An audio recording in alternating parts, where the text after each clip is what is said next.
Assalamualaikum warahmatullahi wabarakatuh. Anak-anak, mari kita mulai pembahasan kali ini dengan bacaan basmalah. Bismillahirrahmanirrahim. Kita buka kitab halaman 156 tentang sajak ya. Dalam bahasa lain istilahnya bisa disebut dengan rima ya. Istilah lain sajak adalah rima. Nanti kalau ada di soal pilihan ganda, nama lain sajak adalah rima ya. Apa itu sajak? Yaitu kesamaan atau kemiripan bunyi dalam kata, dua kata atau lebih yang letaknya biasanya di akhir. Ya, saya ulangi, sajak adalah kesamaan atau kemiripan bunyi tertentu dalam dua kata atau lebih yang letaknya biasanya di akhir kata. Nah, jadi letaknya di akhir ya. Kalau jinas kemarin itu letaknya kadang di akhir, kadang di tengah. Tapi kalau sajak paling sering di akhir ya, di akhir kata. Itu bedanya sajak dengan jinas. Kemudian macam-macam sajak itu ada yang berbentuk, ada 3. 1 al-mutarraf. Al-mutarraf yaitu sajak yang dua akhir kata pada sajak itu atau istilahnya fasilah berbeda wazan tapi sama dalam huruf akhir. Wazannya beda tapi huruf akhirnya sama. Itu namanya sajak mutarraf. Nah, kita lihat contoh-contohnya. Saya ambil satu. Malakum la tarjuna lillahi waqara. Nah, ini surat An-Nuh ya, 13-14. Waqad khalaqakum atwaro. Nah, lihat bagian akhir. Nah, ini ro, ini juga ro. Nah, ini waqara sama atwaro itu beda wazan. Tapi huruf akhirnya sama. Wazan ya. Ini wazannya apa? Fa'alan. Kemudian ini wazannya af'alan. Nah, beda wazan ya. Ini namanya mutarraf. Beda wazan tapi sama dalam huruf akhir. Bedakan dengan model yang kedua namanya sajak murassa. Yaitu sajak yang dua fasilahnya, fasilah tadi apa? Huruf akhir ya. Dua fasilahnya serta seluruh atau sebagian besar bagian-bagian kalimatnya sama dalam hal wazan dan huruf akhirnya. Jadi huruf akhir dan wazannya sama, semuanya sama. Tapi tidak hanya pada dua kata akhir, tapi bisa pada seluruh kata, juga bisa pada sebagian besar dari bagian-bagian kalimat tadi. Jadi banyak yang sama. Contoh ini, wayat baul asja'a bijawahiri lafdhihi. Ini syairnya Al-Hariri. Kemudian yang bait berikutnya, wayaqra'u asma'a bizawajiri wa'dhihi. Lihat antara bait 1 dan bait 2, wazannya sama. Kemudian huruf akhirnya juga sama. Yatba'u wazannya yaf'alu. Ini yang bait kedua juga yaf'alu. Asja'a wazannya af'ala, ini juga af'ala. Bijawahiri juga sama wazannya. Lafdhihi juga sama wazannya.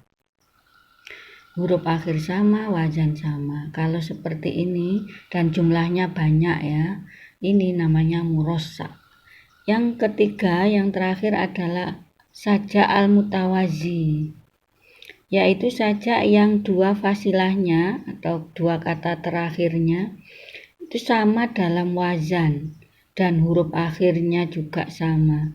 Namun seluruh bagian-bagian kalimat lainnya tidak sama wazan dan huruf akhirnya. Ini bedakan dengan al-murassa, al-mutawazi ya. Bedanya pada huruf-huruf akhir pada seluruh bagian kalimat ada yang tidak sama. Kalau yang murassa, huruf akhir pada bagian-bagian kalimatnya sama semuanya. Wazannya juga sama. Nah, ini contoh pada surat Al-Ghasyiyah 13-14. Fiha sururum marfu'ah wa akwabum maudhu'ah. Nah, di sini fasilahnya atau kata terakhirnya marfu'ah, yang ini maudhu'ah, ini wazannya sama. Maf'ulatun, ini juga maf'ulatun. Terus huruf akhirnya juga sama, tun, ini juga tun. Tapi hanya bagian akhir saja. Yang depan-depannya tidak sama wazannya, huruf akhirnya juga tidak sama. Ini ya bedanya dengan murassa. Kalau murassa itu semuanya sama bagian-bagiannya. Kalau ini hanya bagian akhir saja. Itu mutawazi. Kriteria sajak yang indah yang memenuhi syarat berikut ini. Jadi kalau ditanya gimana sih sajak yang indah menurut balaghah, harus memenuhi kriteria ini. 1. Panjang fakroh, panjang baitnya sama. Fakroh yang kedua lebih panjang, fakroh yang ketiga terpanjang. Kemudian bagian-bagian kalimatnya seimbang, rangkaian kalimatnya bagus, tidak dibuat-buat. Yang terakhir bebas dari pengulangan yang tidak berfaedah. Ini kalau ingin tahu kriteria sajak yang bagus menurut balaghah. Bab terakhir adalah iktibas, halaman 159. Apa itu? Yaitu mengutip ayat atau hadis sebagai bagian dari kalimat yang kita buat, bukan menganggapnya sebagai ayat atau hadis itu sendiri. Jadi hanya kutipan. Ayat yang dikutip atau hadis yang dikutip itu namanya iktibas. Contoh ungkapan seseorang yang ditinggal mati sahabatnya. Qad kana ma khiftu ayyakuna inna ilallahi raji'una. Nah, ini ada kata-kata yang mengandung ayat Quran, yaitu yang ada ayatnya, pernah dengar kan? Inna lillahi wa inna ilaihi raji'un. Itu ayat surat Al-Baqarah ya, ayatnya 156. Cuma sudah dirubah sedikit-sedikit, namanya kutipan ya, tidak persis. Nah, ini namanya ungkapan yang mengandung iktibas, mengandung kutipan berupa ayat. Ada yang berupa hadis, lihat di buku contohnya banyak. Nah, nanti ada soal ini mengutip dari hadis apa dari ayat Al-Quran, ada di soal nanti kita kerjakan. Caranya kamu harus tahu ayat apa yang ada di kalimat itu atau hadis apa yang dikandung dalam kalimat itu.